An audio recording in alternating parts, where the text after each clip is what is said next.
Hello everybody, back here again for our vlog a day, and today is Saturday the 11th, and today was a lovely, beautiful day to be alive.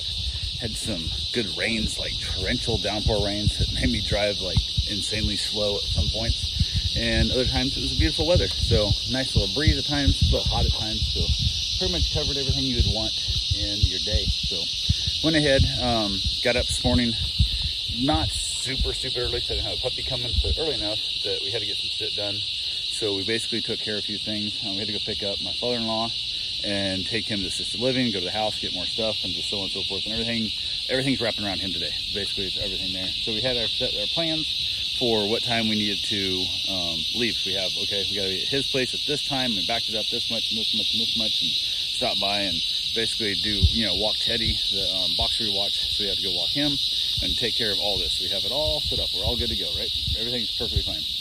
As we're getting ready to take off for the day, I'm like, okay, everything's great, yada yada. We get a call saying the fact instead of picking him up at like 10, they want us to pick him up at like 12:31 instead. I'm like, god damn it. It becomes that weird ass like time frame where now it doesn't really make sense the way we had things laid out, because the original plan was Karen was going to go walk Teddy, and now it doesn't really make as much sense for Karen to walk Teddy, and so on and so forth, and just like, god damn it. So we go back and redo everything and stuff. I'm like, you know what? I'm going to go at least get some exercise in before I go. So I went and got that done, got my shower, and so I'm all good to go. So I don't have to worry about the rest of the day at this point, so I'm good. A lot of times things happen that really kind of screw up my day. I like to have my exercise out of the way so it's over and done with. So I went ahead and basically got that taken care of, went to head out. I'm like, okay, we're going to go here. You're going to your dad. You're going here and there. And then I'm going to walk Teddy. And then from there, I'm heading up to your dad's house where I get more supplies. I get the TV. I got to get other things I have to pick up. That's the big one. And whatnot. So I'm heading up there. If I go to Teddy's, everything's good. Walk Teddy. Teddy's great. Everything's wonderful there. Heading up to her dad's house. And it's one of those things where it's really like, it's raining like hell. So it's not the fact that that's why, but I'm like, I'm not even there yet. She texted me, have you left the house yet? And I'm like, what house? Which house are you talking about? Because I've been to our house that we live in, the house I went to walk this dog, or your dad's house I'm going to, like, what the hell? And then she's like, the 4 house, and I'm like, what the hell is a 4 house? And then back and forth, and she's not answering me. The texts are going slow, and I'm like, what the hell is a 4 house?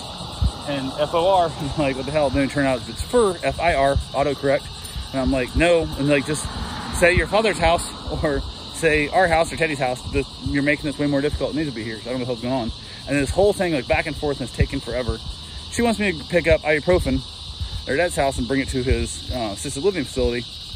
And on my head, I'm like, you could have made this a lot quicker and like, hey, if you have not left my father's house yet, just grab my ibuprofen. That's all you would have had to say. But instead, there's 5 messages back and forth trying to figure out what the hell FIR house was, or 4 house was. I'm like, oh my god. So we got the whole thing done. I finally get there. I'm like, also, I'm like, how fast do you think I am? Because I literally haven't even got here to their house yet. And like, you're thinking I've already left there. Like, what the hell? So I spent another hour and a half here at the house, moving things around, getting things ready and stuff, getting things ready to go, and all the fun stuff. Get the TV loaded in the truck by myself, which it's a giant 70-inch freaking TV. It's like a big Sony. It's not that heavy, but it's awkward as shit. So I got it in the truck. I got blankets down and stuff, get it all set up and whatnot. Everything else that needs to be in there, and I'm like, yay, good to go. So we head over. I head over to the care center, the living room, whatever you want to call it. Head over that way, go up, drop off a couple items. Had to go through the whole sign in, get your temperature taken, and all that good fun stuff. Get that whole thing all done. From there, I basically trying to find a maintenance guy. Supposed to be a maintenance guy, supposed to hang this bracket on the wall, and nobody's done shit. I basically said, hey, do you guys know of a handyman I can hire? I'm willing to pay a maintenance guy, whatever. I don't care. I'm just kind of hanging stuff. And I get a maintenance guy who seems like a nice guy, but doesn't know anything about nothing. And I'm like, you have a stud finder. It took forever. And I'm like, this is what they're supposed to be doing here. Like, I don't want to be responsible for drilling holes in walls and shit of a property that I don't own and I'm not responsible for. So I'm like, what the hell? Sure enough, I go through and nothing. Doesn't have a stud finder, doesn't have a damn thing. So I go down the truck, get my stud finder. Luckily, I've taken it with me, so we're good there. And then the guy, he's trying to help me too much, like hold up stuff. I'm like, no, back up, just please back up. There's a language barrier there. He does not speak English very well, and he keeps like trying to hold the bracket. He's trying to put it in a different spot, and I'm like, that's not where I need it. He's trying to mark the wall in like different spots, and I'm like, please stop trying to mark the wall, because that's not where I need to mark. So please stop.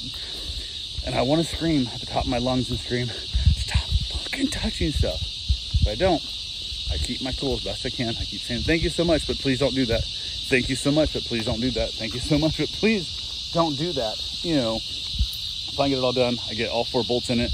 father-in-law was like, well, can you, just for my personal pair of mine, can you put a bolt down at the other end of that too? And I said, no, I can't. And he's like, just for me? And I'm like, no, I can't. And he has that look like, you just do it. I'm like, not doing it. First off, we already had an argument about you wanted me to center this bracket, which I could not do in the gap because that's not where the studs are. I have to put it on the studs. Second off, it wasn't centered at your house. You just don't know it because behind the damn TV. And if I put another bolt at the end of the bracket, because the bolts are a little bit pat to the left of center and then way to the right is where the brackets are. So it's kind of a weird layout. And I'm like, okay, cool, no big deal. Except, here's the fun part.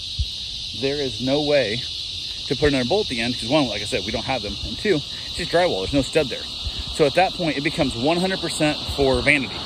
It becomes that fake hood scoop he had on his car. It becomes the fake louvers on the side of his fenders that are doing nothing except causing damage to ship that does not need to be there. And I just said, no, not doing it, not happening. So he's like, what the hell? So we got that done. Yeah, I was like, not doing it. Got the TV there, and because we put it up higher because his bed's going underneath it because of where the bed's at and everything, it's actually going to be a lot closer. It's a tiny ass little room. So in order to make it fit, we have to raise it up. So now it comes the time to put the TV up, and the guy keeps trying to help me. I'm like, please back away from me. Don't help me. I'm trying to move it, trying to pick it off the floor. He's there. I'm like, you just gotta get out of my way, man. Now you're making my life harder because you're in this way. I was like, please get out of my way. And he keeps trying to hand me other tool. I'm like, I don't need another. Just get out of my way. So I go to put it on the bed, go to hang it up, and the bracket is a little bit too tall for where it was at in the house. I can't reach it as easily. So now it becomes that situation. I kind of need a little bit of help. Most of what I need somebody is to look back behind it and tell me when the bracket's lined up.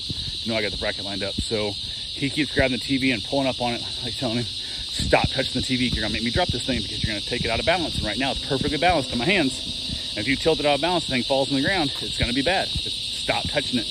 Tell me when I'm lined up. Just tell me to go higher or lower. That's all I need to know, higher or lower.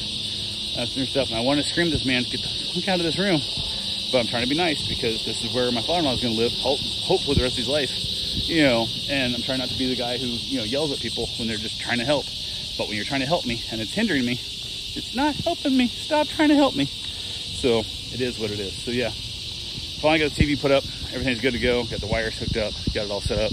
Brought his kale box. We asked 3 different times, is there a remote? He goes, kale box? Nope. I said, no remote for the kale box? Nope. I said, you're sure? I'm certain almost every kale box I've ever dealt with has a remote. Nope. I said, okay. Turn TV on. TV's working. Everything's great. It made this move, so I was good there. Didn't break it because I could have easily broke the thing, who knows what. And then they have that whole concept of, do I owe him a new TV because I helped him move it? Or does he owe his own self a new TV because he didn't hire a mover? You know, kind of situation. I'm like, what the hell? So sure enough, we go through, only getting one channel. Do the whole, I finally go through all the hassle. His batteries are corroding to the remote shit on his TV, so they're not working with the damn, and we're barely getting the remote to work. Volume don't hardly work. TV can't do nothing with it. So finally get through all the menus and stuff, have it do an auto search for channels, comes up 0 channels. That's exactly when I knew. There's a remote that goes to the cable box because that's how cable boxes work. Excuse me. So now I'm going to try to find somebody again. Find one of the, I guess like the, I don't know, the 8 on that floor, whatever. And he said, oh yeah, you didn't give you a remote? And I said, nope. He goes, let's go find one. And I said, I asked 3 times for it. He kept saying there was no remote. So we got the remote, went downstairs. I followed him downstairs, blah, blah. Got the whole thing done, went back up, put the remote in. Even the volume's already set up for his TV. It's set to a Sony, so we're good to go. So we have volume, and we are all set. So he has a bunch of channels. We don't have a menu guide, and I don't think they're going to give him one because they're in the process of changing to a different cable company.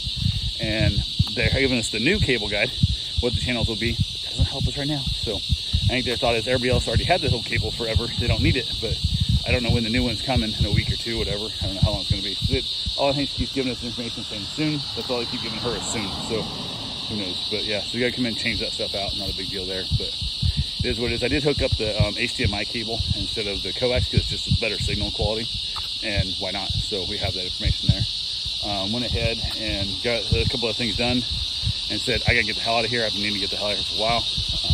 Got dogs to take care of. So they agreed. Karen stuck around. I headed back over, walked Teddy again, gave him his dinner, all that good fun stuff. Basically texted her and said, hey, if you want to eat dinner with your dad, whatever, feel free to. You can sit there, it's $10 if we got to pay for it, but they said they comp it the first weekend for family to kind of spend time with him, whatever they're going to eat in the bed, in the apartment. And I don't know what she ate. She never actually told me. So I got Teddy's, walked Teddy, everything's good. He had a big poop, ate again, real good for me. Everything's great there. Headed back to the house, said I was going to order a pizza. So I called it in while I was still out there at Teddy's. They said, 20 minutes. I was 18 minutes away. So I went ahead and finished up the dog, put him away and stuff, got in the house, headed over there, pulled in the parking lot, called him and said, hey, here for my pickup. You know, told him my name, told him the truck I was driving, all that stuff. Riley, come on.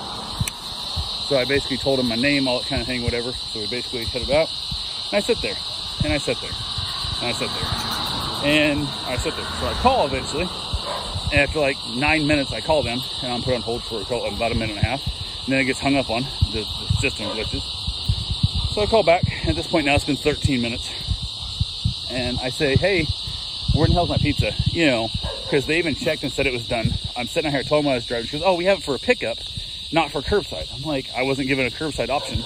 But when I called them there 15 minutes ago, and I said, hey, I'm out here for my pickup on my pizza. I'm in the parking lot, and I'm driving a blue blue Chevy truck with a topper. That should have been enough knowledge. She goes, oh, we'll bring it right out. 4 more minutes goes by, which I understand they're busy, they're underworked, they're understaffed, they're overworked, whatever. But tell me, I'll walk in the damn building. Because last time I knew was you sons of bitches, I wasn't allowed inside a Pizza Hut. You guys had the door locked and wouldn't let me in there. It said big signs going, no customers, employees only, even in the building at all. So I cannot come get my pizza. So the lady kind of comes walking out with my pizza, and basically I give her the money kind of stuff. I said, hey, what happened here? What's going on and stuff? And she goes, oh, well, the driver took it. He didn't tell us. I didn't know you were here. I thought you were coming. I'm like, what the hell? Like, why is this driver getting yelled at? Like, who's happening here? Because my pizza's getting cold. I was already like 6 minutes behind of when it's supposed to be done, because that was me, and I wanted to make sure it's done. I wanted to get it and go. I was sitting in this parking lot now for 18 minutes on this pizza. I could have ordered a new pizza, and you would have made it when I pulled in the parking lot. Would have had it faster.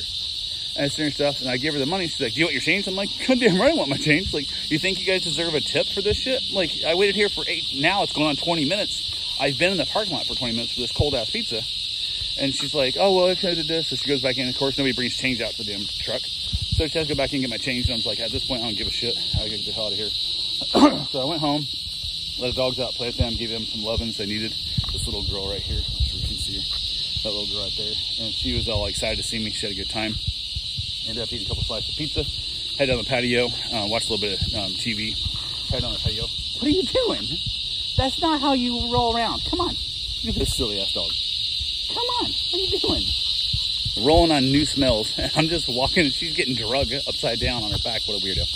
So anyway, went ahead, headed outside eventually, had myself a cigar, chatted a little bit with my wife on the phone off and on a couple times. She finally did get to the house. I'm not sure if she ate with her dad or ate something on the way. I have no idea what she did, but it is what it is. So she's staying out at Teddy's place. I'm here alone the rest of the evening and stuff. So we chatted back and forth of setting up tomorrow's plan, what we gotta go do. Gotta go to Ormond. Gotta go to Port Orange to get him, go to Ormond, trying to figure out kind of stuff he wants from his area, back from the house to take with him to the apartment, and all that kind of fun stuff that comes with it. So anyway, that's all I got for right now. I will talk to you guys tomorrow. Have yourself a safe, wonderful day. Thanks for watching.